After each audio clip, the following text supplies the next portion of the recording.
Hi there, this is Tara Jacoby with Keller Williams Real Estate in Southern Oregon. Just want to point out some things that we've been seeing a lot lately in terms of appraisals and values versus what a seller believes a home is worth, that kind of thing. So appraisals are important because anyone who is doing financing has to have an appraisal done, an independent third-party appraisal. And that appraisal has to come in at fair market or above fair market value in order for any bank to lend or give a mortgage on an appraisal.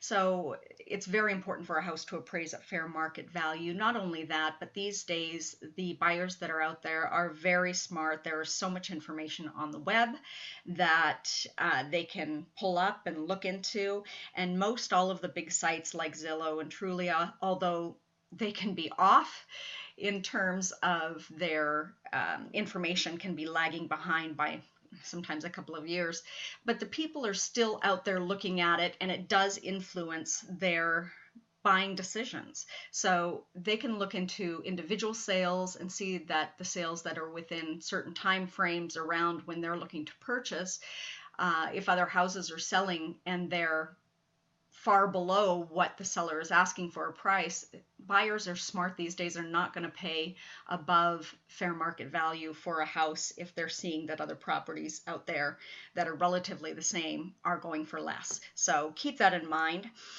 These are just some terms when we're looking at a house and thinking about its fair market value. What an appraiser uses to actually do a residential property is called the sales comparison approach. And when we're talking about these different terms, a couple of things to keep in mind. When we're talking about the house that's actually being appraised, we're talking about the subject property.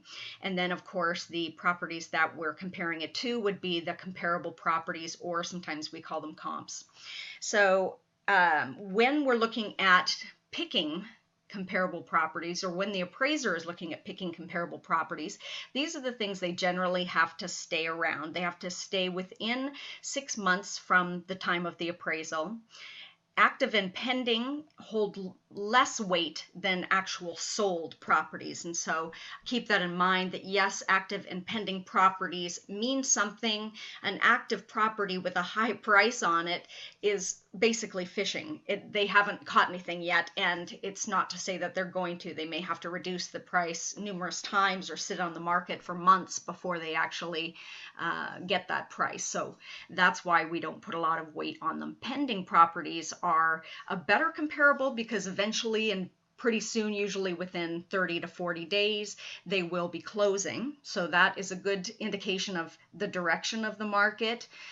For instance, if you have a sold property that they're showing 10,000 lower than a pending property, that generally means that a lot of times the market is trending upward a little bit. So you kind of look for that, as well as knowing what the market is doing. And then you just want to ask your real estate professional, are we in an up market? Are we in a down market? Are we a seller's market? Are we a buyer's market? That kind of information can really help with the direction and the values are going in the area.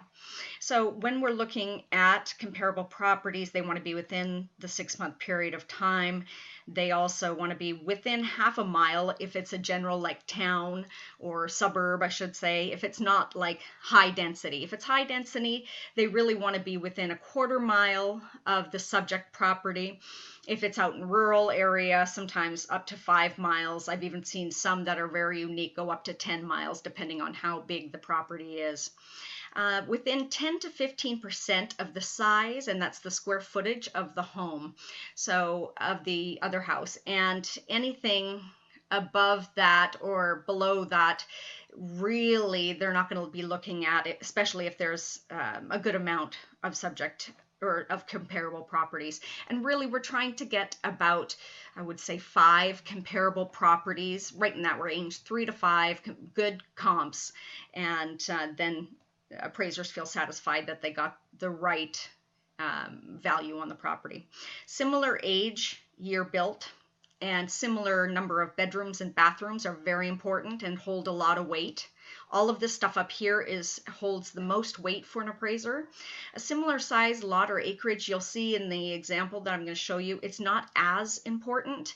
It's just important if there's a huge variance or a huge difference between the lots. So say you're looking at a 0.06 or 0.10, and then you've got another one that is 0.30 of an acre. That's going to be a big difference, too big of a difference for an appraiser to look at. He'll probably throw that comp out and choose another one.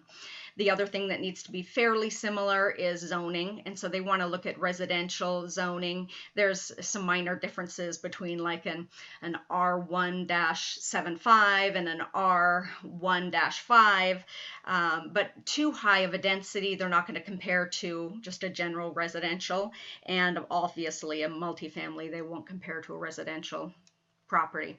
So once they come up with the handful of comparable properties, then they're going to go through and do what's called a line item adjustment. And so they put them in this format where they have subject property here, comparable 1, comparable 2, and they're going to go through and say, okay, so the gross living area or square foot price per square foot is this. This is what the subject property sales prices is at currently. This is what the comparable 1 sold for. This is its price per square foot, and so on and so forth. You get the point. And then they're going to go down and start going, what type of financing was it? Because that always makes a difference, whether it was conventional, FHA, VA, the time in which it was sold. So if it was 6 months back, it's going to be, if it's in an up market, we're going to be at a lower price than it would be today if it just sold yesterday, in other words. So that is always a consideration for them, and vice versa if it's in a down market. This is location. They're saying relatively the same residential neighborhood feel is what N is. And then fee simple ownership always matters. The size of the house, this is the square footage of the house. And that's the site. And so you see that they are not giving any adjustments, because this is where the monetary adjustment would be made for each difference. So from a 7841 square foot versus a 9148 square foot, they're not giving any adjustment. Now, it really depends on each appraiser, but it's not going to vary too much from appraiser to appraiser. For the most part, these are generalizations that we can rely on. And so then the designs really doesn't matter. Obviously, it's not getting an adjustment too much. The quality has to be extremely different in order for them to give any kind of adjustment. They really don't look at that. So if one has just a few things that are upgraded or updated, they're not going to look at that as being substantially a different quality. And that's what it has to be in order to make some kind of monetary adjustment. So you get the point that they kind of put them all into a box and make them all kind of compare to each other without looking individually at how nice the trim work is or how nice somebody's kept their yard, that kind of thing. Again, condition of the home, they're just lumping them all into a relatively similar condition for each property and not really taking into an account a very finite view of it, or not taking a scope to it to look at it really closely. So then we've got the counts of bedrooms and bathrooms, and they are, again, like I said, for the square footage of the home itself, they do lend a lot of weight to it. So they are giving a monetary adjustment for a difference between the subject property and the property that they're comparing it to. So this one is not much of a difference between this and this, so they gave it a 0 adjustment. Here they give it more of an adjustment because it was a bigger difference between it. Okay, so here they're giving it functional utility, the same. Again, they're just lumping them all and not really looking nitty-gritty. Now this looks like it has a 3-car garage versus a 2-car garage, so they're giving it a $5,000 difference. This one has a pool, And so you're beginning to see that even though it probably cost this person $20,000 or maybe a little bit less to put in a pool, they're not giving them credit for what it actually costs. They're giving them credit for what a buyer would consider to be a plus or a minus, because plenty of people in this area consider a pool to be a negative, not a positive. So they're only giving it a small amount of adjustment here. And then overall what they do is make those, add up all the adjustments and then compare the property to the subject property. So other things besides pools that they do that kind of minor adjustment to are going to be things like an additional workshop or RV parking. They'll give you a small few thousand for, but they're not going to really majorly adjust for that purchase. Okay, and so then they come up with, from there, they'll figure the price per square foot and how it compares. Like if this is too high, they will compare from there. And so I'll show you what they did here. So here, this one was at $325 is what the sales price was, a price per square foot that was higher than the other two. And after they made their adjustments, they came through and said, okay, this is more the range that it should be in. And they actually, for this one, went right down the middle, or the appraiser went right down the middle, and he said, okay, look, I only feel that it's, after all of these adjustments, I only feel that it's worth this. $310.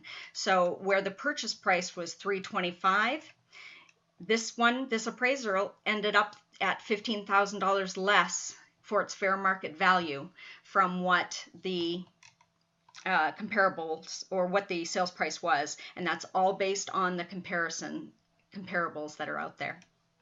I hope this helped you to better understand how an appraisal works, and may you have good values on your homes, and may they sell quickly for full price.